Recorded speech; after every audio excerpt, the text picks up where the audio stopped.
India news गुजरातना खास कार्यक्रम में हूँ जयेश सोनी आप सौનું સ્વાગત કરું છું। આજે આપણે વાત કરવા જઈ રહ્યા છે કાશ્મીરની અંદર ચાલી રહેલા આતંકવાદી હુમલાની।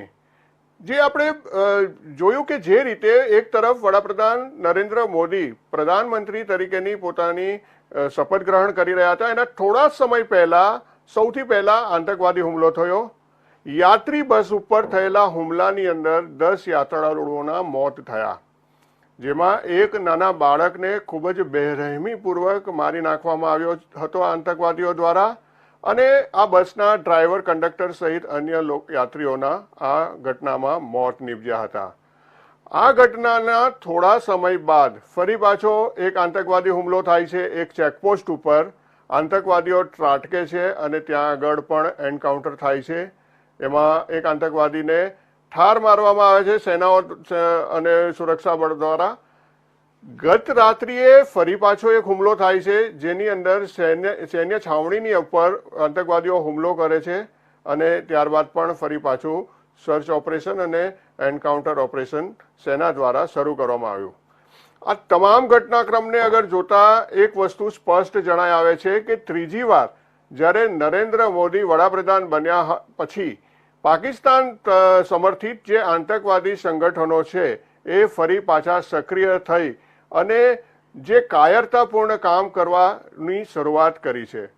જમ્મુ કાશ્મીરના કેટલાક સ્થાનિક લોકોના સહકારથી આ આતંકવાદીઓ શહેર અને ગ્રામ્ય વિસ્તાર સુધી પહોંચી જાય છે અને ત્યાં આગળ આતંકવાદી ઘટનાને અંજામ આપે છે।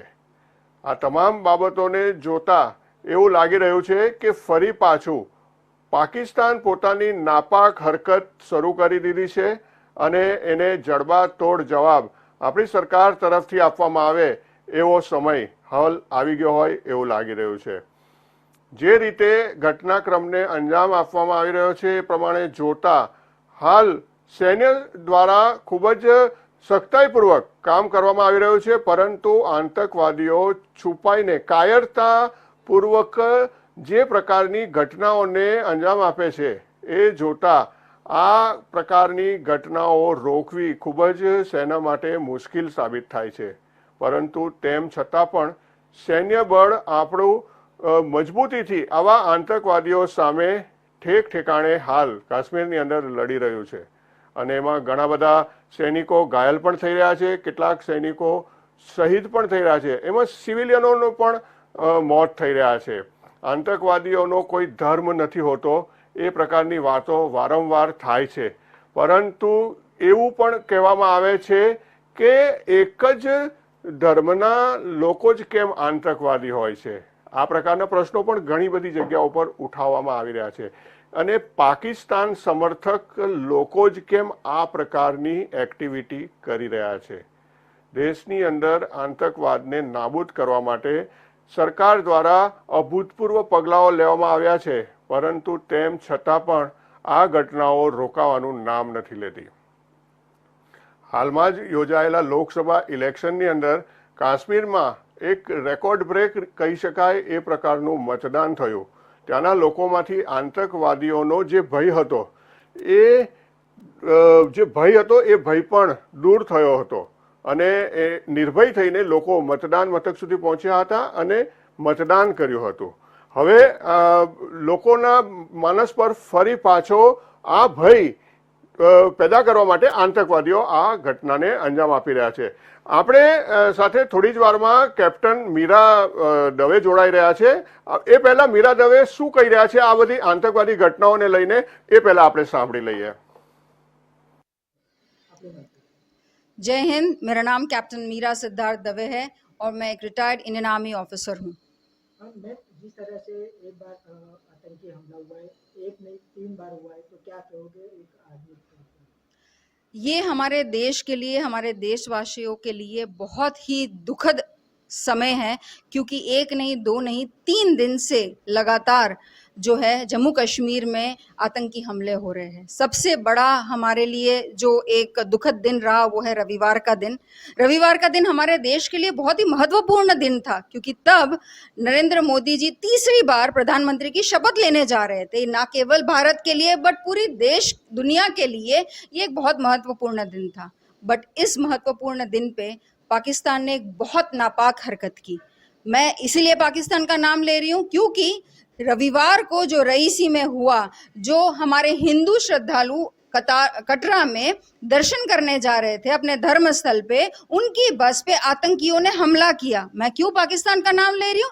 क्योंकि पाकिस्तान में रह रही ये टेररिस्ट ऑर्गेनाइजेशन टीआरएफ ने इस हमले के पीछे की, उन्होंने इसकी जवाबदारी ली है और इस वजह से ये हमारे लिए बहुत ही एक दुखदपूर्ण घटना है कि 10 ऐसे श्रद्धालु, निहत्थे श्रद्धालु थे, अपने धर्मस्थल में दर्शन करने जा रहे थे। उन्होंने क्या बिगाड़ा था? बट उनकी ये नापाक हरकत थी कि आप सैनिक से लड़ो ना अगर आप में वो जिगर है तो, लेकिन नहीं, आप में वो नहीं है। आप निहत्थे जो हमारे नागरिक है उन पे आप आक्रमण कर रहे हो और उनको मौत के घाट उतार रहे हो। उन्होंने अपने जीवन के आखिरी क्षण उस रविवार को लिए। अभी हम इस दुख से उभरे नहीं थे, तभी ही सोमवार को दोबारा एक आतंकी हमला होता है कथुआ डिस्ट्रिक्ट में, जहां पे पुलिस की तुरंत एक्शन से वो मिलिटेंट मारा जाता है, लेकिन ड्राइवर એ બસના કંડક્ટરે પણ પોતાની જાન ગવાઈ। હજી આપણે આ દુઃખમાંથી ઉભર્યા નહોતા ત્યારે સોમવારે કથુઆ ડિસ્ટ્રિક્ટમાં ફરી એક ટેરરિસ્ટ હુમલો થયો, પણ ત્યાં તરત જ પોલીસ ફોર્સે એક્શન લીધી અને ટેરરિસ્ટને ઢેર કર્યો। હજી આગળ આપણે વધીએ એ પહેલા તો ગઈકાલે જ મધરાતે ફરી ટેરરિસ્ટે હુમલો કર્યો છે ડોડા ડિસ્ટ્રિક્ટમાં, જ્યાં 4RR નું એક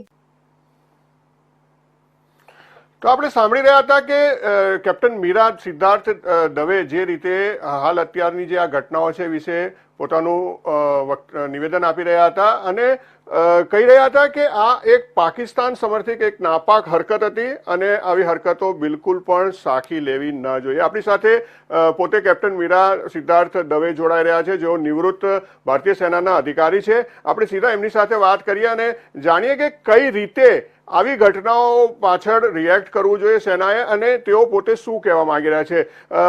કેપ્ટન મીરા, આપનું ખૂબ ખૂબ સ્વાગત છે અને સૌથી પહેલા આપની પાસે જાણવા માંગીશ કે જે પ્રકારની આ ઘટનાઓ ચાલી રહી છે, શું આ સાબિત કરવા માંગે છે દુશ્મન દેશની જે આતંકવાદી પ્રવૃત્તિઓ જે છે એના પ્રમાણે આપ શું કહેવા માંગો છો?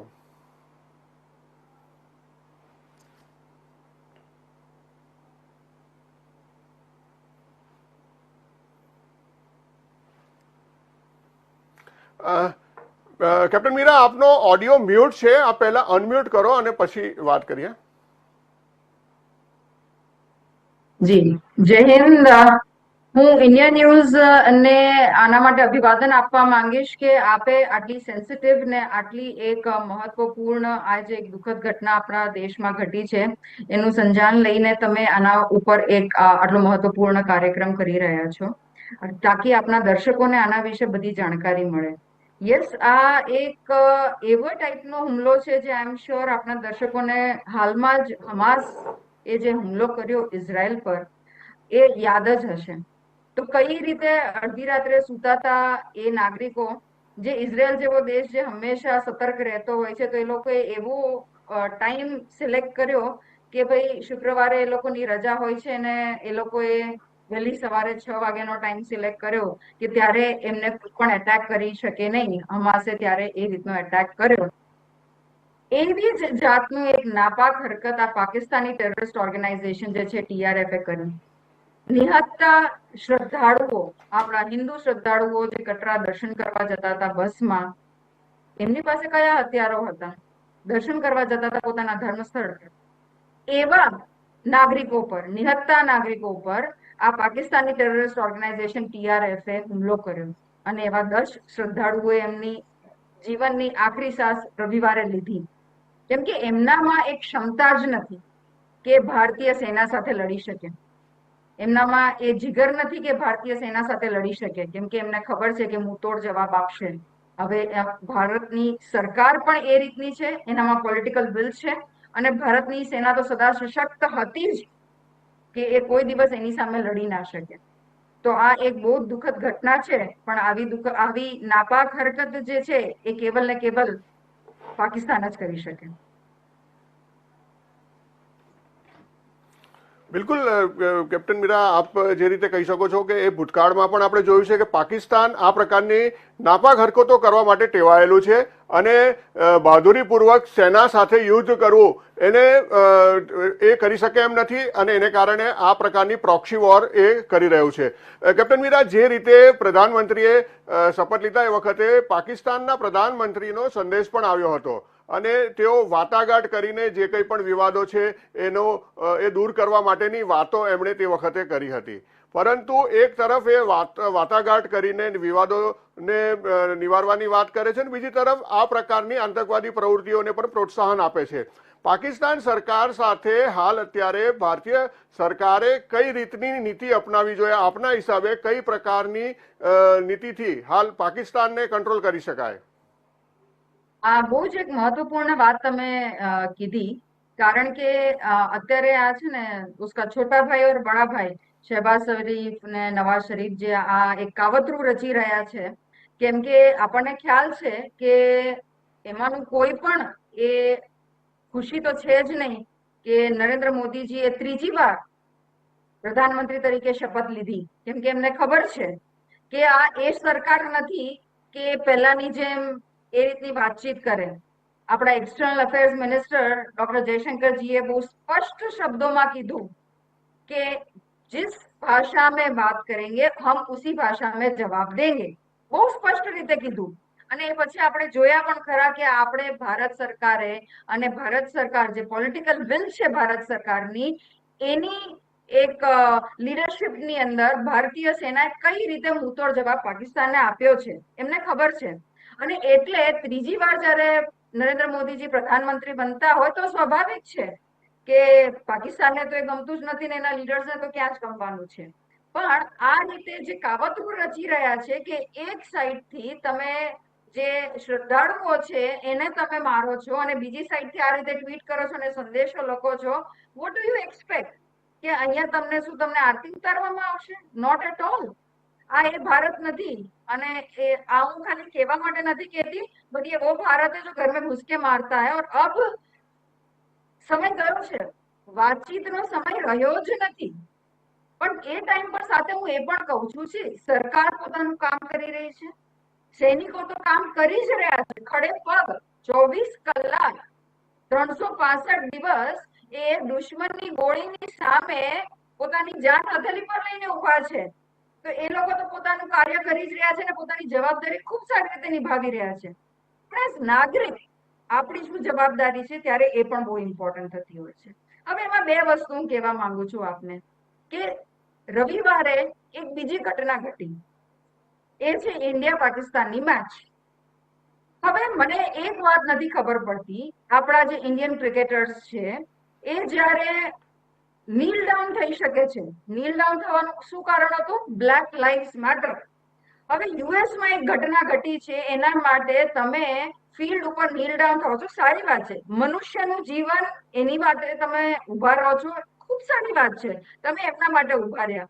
પણ શું તમારા પોતાના દેશના ભારતના નાગરિકો તમારા નાગરિક નથી? શું તમારા એ ભાઈ બહેન નથી? એમની જીવન શું ક્ષુલ્લક છે? શું એમના માટે તમારે ઓપોઝ ન કરવો જોઈતો હતો કે અમે આ મેચ નહીં રમીએ? ચલો હું એમ એક વાત સમજુ કે ઘણા બધા પ્રોટોકોલ્સ હોય છે અને આપણે એ વખતે એ મેચ કેન્સલ ન કરી શકીએ, પરંતુ શું એ મેચ રમતી વખતે તમે બ્લેક પેન્ટ ન પહેરી શક્યા હોત કે તમે બોયકોટ કરો છો આ ટેરરિઝમ એક્ટને? It is nothing but a terrorism act. કેમ કે ટેરરિસ્ટ ઓર્ગેનાઇઝેશન જે પાકિસ્તાનમાં છે એને આની જવાબદારી લીધી છે, તો આ એક ટેરરિસ્ટ એટેક છે. અને બધા ન્યૂઝમાં વસ્તુ ચાલી રહી છે કે કઈ રીતે જે બસમાં શ્રદ્ધાળુઓ હતા એમના પોતાનું જે આપવી હતી એમને કીધી. તો શું ત્યારે ક્રિકેટર્સની આ જિમ્મેદારી? આપણા દેશમાં તો ક્રિકેટર્સને હીરો માને છે લોકો.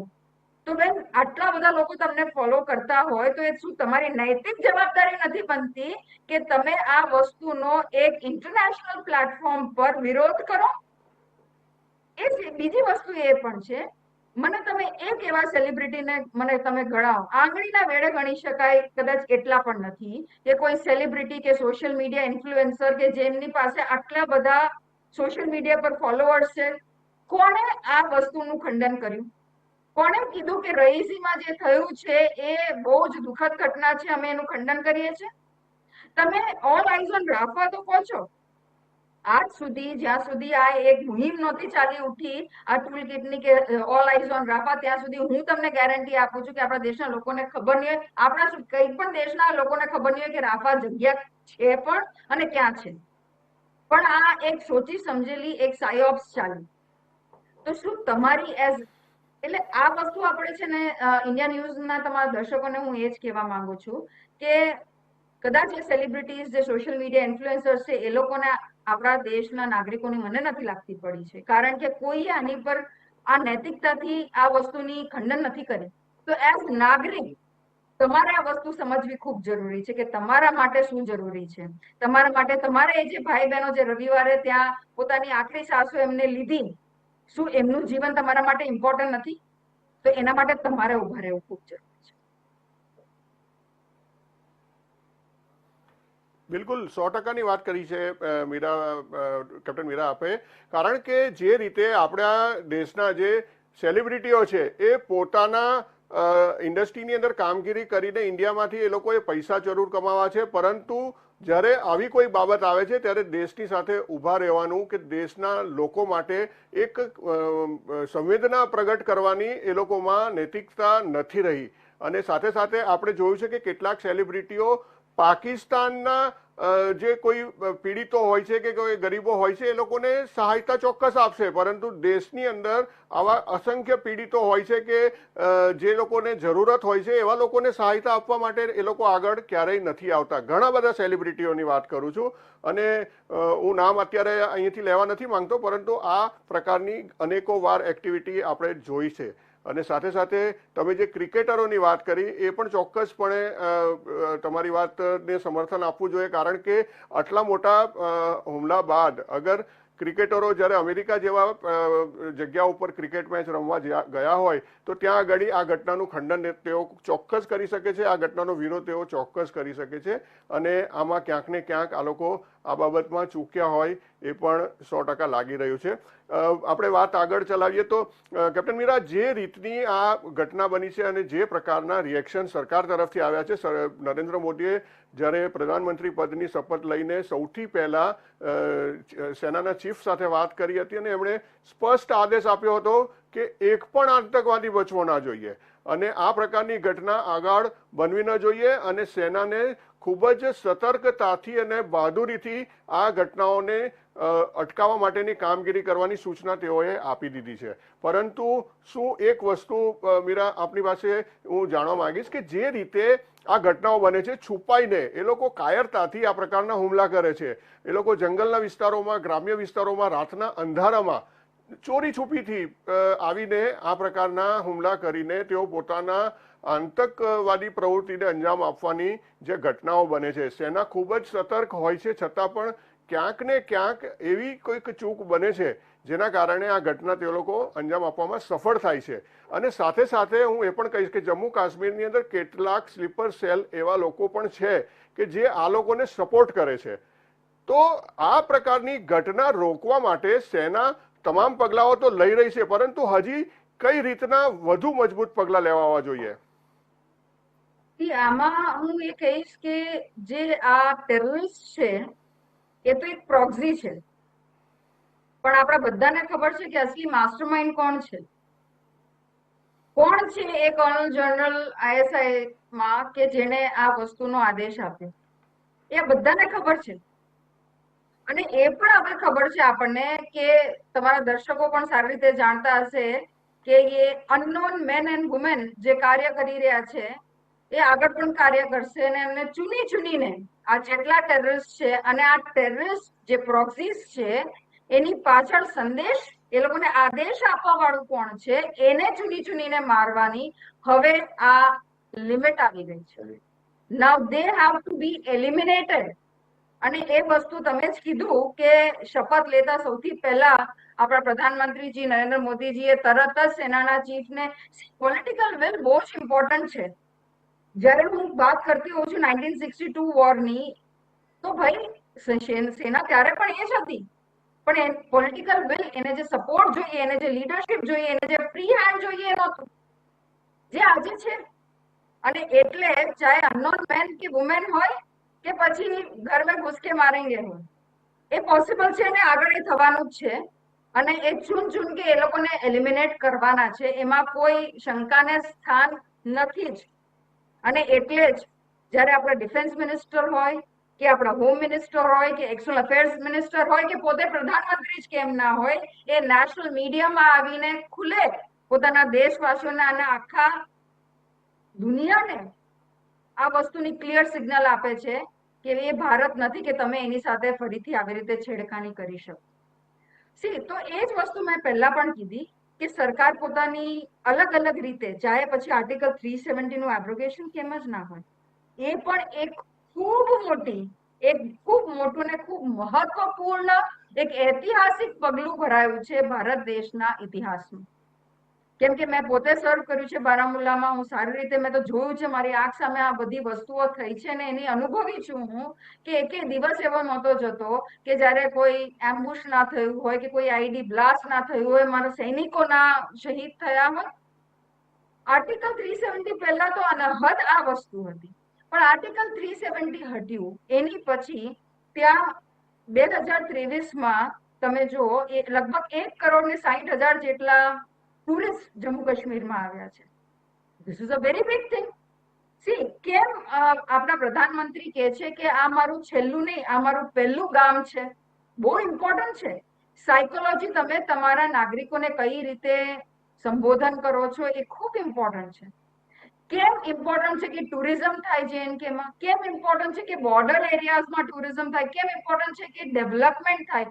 આજે બારામુલ્લાને એવી ઘણી બધી જે જગ્યાઓ છે કાશ્મીરમાં, ત્યાં રેલવે સ્ટેશન આવ્યા છે, ત્યાં આટલા બધા ઇન્વેસ્ટમેન્ટ થયા છે, લોકોને જોબ મળી છે. જ્યારે લોકો ત્યાં કામ કરશે, એમને પૈસા મળશે તો એ સશક્ત બનશે. અને આજે અલગાવવાદી કેમ નહોતા ચાહતા કે ભાઈ આર્ટિકલ 370 હટે, કેમ કે એમને ખબર છે જો આર્ટિકલ 370 હટી ગયું તો પછી અમારો આની પર કોઈ પણ રીતને આમાં કાબુ નહીં રહે. અને એ વસ્તુ થઈ રહી છે. એ લોકો કહેતા હતા કે આર્ટિકल 370 हटा के देखो उनकी नदियां बह जाएगी, एक पत्थर है नदी उपड़े साहेब. તો આ વસ્તુ બહુ ઇમ્પોર્ટન્ટ છે જે સરકાર કરી રહી છે અને આના માટે પણ સરકાર આગળ કાર્ય કરે જ છે અને કરતી રહેશે. પણ હું એમ કહું છું કે એઝ નાગરિક તમે દેશના પહેલા સિપાહી છો. એ બહુ ઇમ્પોર્ટન્ટ છે કે તમે દેશના આંખ અને કાન બનો. દરેક સેના હર હંમેશ સતર્ક છે અને એ તૈનાત છે પોતાના દેશ અને દેશવાસીઓની રક્ષા કરવા માટે, પણ એ દરેક ટ્રક દરેક બસની ઉપર તો રક્ષા પોસિબલ નથી. તો તમારે એઝ નાગરિક સતર્ક રહેવું ખૂબ જરૂરી છે કે કોણ હિતાવહ છે કોણ નહીં. જાય પછી ઇલેક્શનમાં રાઈટ વ્યક્તિને વોટ આપવાનો હોય થી માંડીને એક નાગરિક તરીકે જાગૃતતા દેખાડવાની હોય કે ભાઈ અગર મારી આજુબાજુમાં કોઈ એવી ઘટના ઘટી રહી છે કે કોઈ એવા લોકો છે જે મારી આજુબાજુના નથી લાગતા તો સતર્ક રહેવું ખૂબ જરૂરી છે. કેમ કે આ દેશ જેટલું એ સૈનિક જે બોર્ડર પર ઉભો છે એનું છે એટલું જ એક આમ નાગરિકનું પણ છે. એટલે એક આમ નાગરિક એ પોતે પહેલો સૈનિક બને, પોતે પહેલો સિપાહી બને એના દેશનું, એ ખૂબ જરૂરી છે જેથી કરીને એ પોતાની સરકારને અને પોતાના સેનાને બળ આપી શકે એઝ નાગરિક, એક સતર્ક નાગરિક તરીકે એ બળ આપી શકે, એ ખૂબ જરૂરી છે. બિલકુલ 100%ની વાત કરે છે કે દરેક નાગરિકે જાગૃત બનવું જોઈએ અને પોતાની ફરજ સમજીને આ પ્રકારના જે પણ સંદિગ્ધ લોકો હોય એની જાણકારી સુરક્ષા બળ સુધી પહોંચાડવી જોઈએ. કેપ્ટન મીના, એક વસ્તુ હું બીજી પણ તમારી પાસે જાણવા માંગીશ કે જે પ્રકારે આર્ટિકલ 370 જ્યારે નાબૂદ થયું અને ત્યાર પછી તમે જેમ કીધું એમ કે ત્યાં આગળ એક કાંકરી પણ એ લોકોની ખરાવી શકાયા નથી, એટલે કે જે લોકલ પોલિટિશિયનો છે એ લોકલ પોલિટિશિયનોની જે કંઈ પણ મેલી મુરાદો હતી એ પૂરી થઈ નથી. બીજી તરફ ગત લોકસભા ઇલેક્શનની અંદર સફળતાપૂર્વક વોટિંગ થયું અને ત્યારે પણ કોઈ પણ પ્રકારની કોઈ એવી ઘટના બનતા રોકવામાં સફળતા મળવી છે. ત્યાર પછી ત્રીજી વખત નરેન્દ્ર મોદી વડાપ્રધાન તરીકે જ્યારે નિયુક્ત થયા, આ તમામ ઘટનાઓને જોતા શું લાગી રહ્યું છે કે ત્યાંના સ્થાનિક જે પોલિટિશિયનો છે કે જે લોકો અત્યાર સુધી આ આર્ટિકલ 370નો લાભ ઉઠાવીને ત્યાંની જનતા ઉપર રાજ કરી રહ્યા હતા અને સાથે સાથે પાકિસ્તાનના પેટમાં પણ રેડાયું હોય અને એને કારણે આ કંઈક નવી વોર શરૂ કરવાની વાત, એ લોકો જો પ્રોક્સી વોર શરૂ કરવાની વાત શરૂ કરી હોય એવું નથી લાગતું? કારણ કે આવનારા દિવસોમાં વિધાનસભા ઇલેક્શન પણ કરાવવાની વાત સરકારે જાહેર કરી દીધી છે. તો આ તમામ બાબતો જોતા સફળતાપૂર્વક વિધાનસભા ઇલેક્શન ન કરાવી શકાય, અથવા તો ત્યાંની જે શાંતિ જે સ્થાપિત થઈ છે એ શાંતિને અશાંતિમાં બદલવાની કોશિશ થઈ રહી હોય એવું નથી લાગતું? અથવા તો સરકાર સામે ખુલીને જ્યારે તમે લડી નથી શકતા તો આ પ્રકારે છુપી રીતે હુમલા કરીને સરકારનું કામ બગાડવાની કોશિશ કરી રહ્યા હોય એ પ્રકારની કોઈ ઘટના લાગી રહી છે તમને? ના, 100% આ પ્રોક્સી વોર આજનો નથી. જ્યારથી અનફોર્ચ્યુનેટલી 1947 થી અલગ થયું છે પાકિસ્તાન, ત્યારનું છે. સો આજનું નથી. જે રીતે મેં કીધું આ પ્રોક્સી છે, કેમ કે પાછળ આદેશ આપનાર તો આપણને બધાને ખબર છે કોણ છે. સો આ વસ્તુ તો ત્યારથી ચાલતી આવી છે. પણ આ તમે બહુ એક ઇમ્પોર્ટન્ટ પોઈન્ટ કીધો કે આવનાર કાશ્મીરે રેકોર્ડ હાઈ મતદાન કર્યું છે. તમે જુઓ, જ્યારે બંગાળ, વેસ્ટ બેંગોલ જેવા આપણા રાજ્યમાં, જે એક નોર્મલ આપણે બીજા બધા ભારતના રાજ્ય હોય એવું હોય, ત્યાં આટલા બધા પ્રોબ્લેમ્સ થયા, ત્યાં આટલી બધી હિંસા થઈ, એવામાં કાશ્મીર જેવી જગ્યાએ જ્યાં બધાને ક્વેશ્ચન માર્ક હતો કે શું શાંતિથી થઈ શકશે ઇલેક્શન, ત્યાં ના કેવળ શાંતિથી ઇલેક્શન થયું, પરંતુ રેકોર્ડ હાઈ ઇલેક્શન થયું. અગેન એ બહુ ઇમ્પોર્ટન્ટ વાત છે. તો આ ત્યાંના જે લોકો છે, લોકલ્સ છે, એની માનસિકતા દેખાડે છે કે એ લોકોને શું જોઈએ છે. ધીસ શોઝ કે એ લોકોને એક સ્ટેબિલિટી જોઈએ છે, એ લોકોને ડેવલપમેન્ટ જોઈએ છે, એ લોકોને નોકરી જોઈએ છે, એ લોકોને પોતાના બાળકોને આગળ વધતા જોઈએ છે. એમના હાથમાં પથ્થર નથી જોઈતા. જે અલગાવવાદી પહેલા કરવા હંમેશા તત્પર રહેતા હતા ને, એટલે આર્ટિકલ 370 એમને હટાવવું નહોતું. અને એટલે તમે જો, અને આ પણ એક બહુ મોટી વાત છે તમે જે કીધી, કેમ કે ઉમર અબ્દુલ્લા ઇલેક્શન હારી ગયો છે. તો હવે જે આવનારો વિધાનસભા ત્યાં કરવા માંગે છે, ઓફકોર્સ એ લોકો નથી ઈચ્છતા, કેમ કે જો પ્રોપર એસેમ્બલી બનશે, ત્યાં પ્રોપર સરકાર બનશે, તો આ બધી જે વસ્તુઓ તમે કરી રહ્યા છો, ત્યાંના આપણા જે યુવા છે એને ભટકાવી રહ્યા છો, એ નહીં કરી શકો તમે. તો ઓફકોર્સ ઇન્ટરનલી આ જે વસ્તુઓ છે, અને ઇન્ટરનલી જ્યારે તમે આવા ગેપ્સ જુઓ, તો આપણી જે બહારી તાકાતો છે એ તો ઈચ્છતી જ નથી કે ભારત શાંતિથી રહી શકે. તો એમાં ચાહે પાકિસ્તાન હોય, ચાહે ચાઇના હોય, ત્યારે બીજું કોઈ પણ દેશ હોય, એ તો આ જ એક તક જોઈને બેઠું છે કે ગમે તે રીતે એવી શું અસ્થિરતા બને ભારતની અંદર કે એ લોકો પોતાના જે પણ નાપાક એ લોકોના ઈરાદા છે એને સફળતાપૂર્વક અંજામ આપી શકે. અને આનાથી વધારે સારું શું હોઈ શકે કે વિધાનસભાનું ઇલેક્શન ત્યાં જો કરવાની વાત હોય, કેમ કે બહુ ઇમ્પોર્ટન્ટ વાત છે. તો exactly my exact point is the same thing કે આવામાં એઝ નાગરિક આપણે બધાને આ વસ્તુની જાણકારી હોવી ખૂબ જરૂરી છે કે કેમ આ વસ્તુ, કેમ વિધાનસભા ઇલેક્શન થવું ઇમ્પોર્ટન્ટ છે, કેમ એક સ્ટેબલ સરકાર આવી ખૂબ ઇમ્પોર્ટન્ટ છે. કેમ કે જો સ્ટેબલ સરકાર આવશે તો જ એ નિર્ણયો લઈ શકશે આર્ટિકલ 370 એબ્રોગેશન જેવા, જે દેશ માટે હિતકારી છે. અને આ બધા ટફ ડિસિઝન્સ છે. આવા ટફ ડિસિઝન એક સ્ટેબલ સરકાર સિવાય કોઈ નથી લઈ શકતું, અને એમાં લીડરશિપ બહુ ઇમ્પોર્ટન્ટ છે. જે આપણે જોઈ છેલ્લા ગત 10 વર્ષોમાં કે Narendra Modi as prime minister એમને જે ડિસિઝન્સ લીધા, એમની આખી ટીમ સાથે, હોમ મિનિસ્ટર છે, ડિફેન્સ મિનિસ્ટર છે, એક્સટર્નલ અફેર મિનિસ્ટર છે, આખી સેના છે, તો it is an entire team effort. પણ એક વિલ જોઈએ, એક વિઝન જોઈએ જે છે આપણી લીડરશિપ માટે. અને જે આપણા દુશ્મનો છે, ચાહે દેશની અંદર છે અને દેશની બહાર, તો આપણે બધાને ખબર જ છે, એ લોકો ચાહતા નથી કે આ લીડરશિપ કન્ટિન્યુ થાય, આ સ્ટેબલ સરકાર કન્ટિન્યુ થાય અને દેશની પ્રગતિ થાય. કેમ કે જ્યાં દેશ અનસ્ટેબલ રહેશે ત્યાં એ પોતાની રોટીઓ શેકશે. તો એમના જે આજે અનફોર્ચ્યુનેટલી એમના જે આ મહત્વકાંક્ષા છે કે કઈ રીતે ભારત દેશને અનસ્ટેબલ કરવી, એ આપણા દેશમાં પણ અંદર પણ એવા ઘણા તત્વો છે. આપણે બધાએ આ ઇલેક્શનમાં જોયા કે આ એ લોકોના માટે ઇમ્પોર્ટન્ટ છે કે અમને સત્તા મળવી, કઈ રીતે દેશ આગળ વધે, કે દેશવાસીઓનું હિત થાય, એ કોઈ નથી જોઈ રહ્યું. અને એના માટે ગમે તેવા હથકંડા અપનાવવા તૈયાર છે. અને એમાંનું એક આ વિધાનસભા ઇલેક્શન પણ હોઈ શકે. સો એવામાં આપણે બધાએ સતર્ક રહેવું ખૂબ જરૂરી છે, કેમ કે સોશિયલ મીડિયા એક એવું વેપન છે. હું ઇન્ડિયા ન્યૂઝના માધ્યમથી તમારા દર્શકોને કહેવા માંગીશ કે સોશિયલ મીડિયા આજના એ ગયા એ દિવસો જયારે દૂરદર્શન એક ચેનલ હોતી હતી કે એક ન્યૂઝપેપર હતું જેનાથી જે પણ ન્યૂઝ ચલાવવામાં આવે આપણને બધાને ખબર હોય. આજે તો દરેક નાગરિક એક જર્નલિસ્ટ છે, એના હાથમાં ફોન છે, તો એ બધું સોશિયલ મીડિયા પર મૂકે છે. તો એઝ જાગૃત નાગરિક તમને ખબર હોવી જોઈએ કે કઈ ખબર જે હું ફોરવર્ડ કરી રહ્યો છું કે કરી રહી છું એ ખબર મારા દેશ માટે, મારા દેશવાસીઓ માટે હિતકારી છે તો હું આગળ કરું, કે આમાં હું ફસાવું છું તો હું એ આગળ ન કરું. તો સોશિયલ મીડિયા એ ડબલધારી તલવાર છે.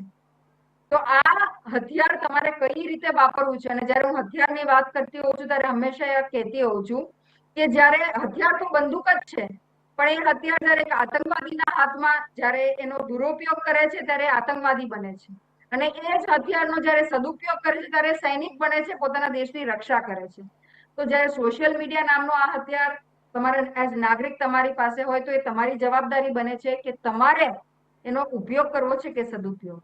તમે આ દેશના નાગરિક છો, તમે આ દેશનું હિત ચાહો છો, તો તમે સદૈવ એનો સદુપયોગ કરશો અને એક એવા સતર્ક અને જાગૃત અને નૈતિકતા ભર્યા તમે રિસ્પોન્સિબલ નાગરિક બનશો. બિલકુલ બિલકુલ બિલકુલ 100%ની વાત કરી કે નાગરિકોએ જાગૃત બનવું પડશે, અને ખાસ કરીને સોશિયલ મીડિયા યુઝર્સે જાગૃત બનવું પડશે કે જ્યારે જે લોકો જે કંઈ પણ સંદેશાઓ ફોરવર્ડ કરતા હોય કે જે અન્ય લોકોને ફેલાવતા હોય તો એની અંદર ખોટા મેસેજો ના ફેલાવાય અને એનાથી જે કંઈ પણ અફવાઓ ફેલાતી હોય એ ફેલાતી અટકી શકે. ખૂબ ખૂબ આભાર કેપ્ટન મીરા સિદ્ધાર્થ દવે આપનો, અને અમારી સાથે જોડાયા અને આટલી જરૂરી જે માહિતી આપે અમારા દર્શકો સુધી પહોંચાડી એ બદલ આપનો ખૂબ ખૂબ આભાર. તો આપણે જોઈ રહ્યા હતા કે જે રીતે કેપ્ટન મીરા જણાવી રહ્યા હતા કે જેની પણ આ જવાબદારી છે, એક નાગરિક તરીકે જવાબદારી છે, સરકાર તરીકે જવાબદારી છે, સૈનિક તરીકે જે જવાબદારી છે, તમામે તમામ લોકોએ પોતપોતાની જવાબદારી બખૂબી નિભાવવી જોઈએ. ત્યારે જ આ પ્રકારના આતંકવાદી પ્રવૃત્તિને રોકી શકાશે અને દુશ્મન દેશના જે કંઈ પણ મનસૂબાઓ છે એને કામયાબ થતા અટકાવી શકાશે. તો આજના કાર્યક્રમમાં બસ આટલો જ. અન્ય વિષય સાથે ફરીથી આપણે મળીશું. ત્યાં સુધી મને રજા આપો. નમસ્કાર.